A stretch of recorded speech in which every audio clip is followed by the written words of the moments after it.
بسم اللہ الرحمن الرحیم۔ دوستو، ایک وقت ایسا آئے گا جب کعبے کو گرا دیا جائے گا اور اس کو اس نیت سے گرایا جائے گا کہ اس کے نیچے بہت سارا خزانہ موجود ہے۔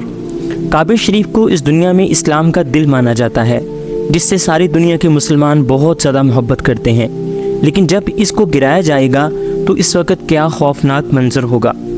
اس بارے میں ہمارے نبی صلی اللہ علیہ وآلہ وسلم کی حدیثیں موجود ہیں۔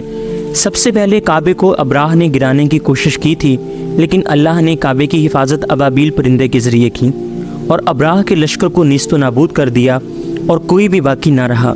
اس طرح اللہ تعالیٰ نے خانہ کعبہ کی حفاظت کی۔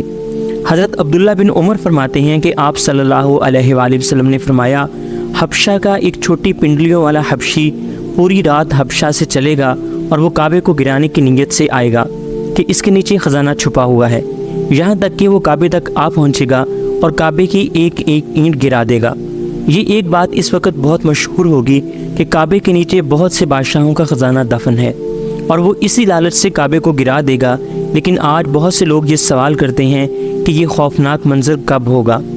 تو دوستو، یہ قیامت کے قریب واقعہ ہوگا، اور یہ واقعہ حضرت عیسیٰ علیہ السلام کے اس وقت دنیا سے پردہ فرمانے کے بعد ہوگا۔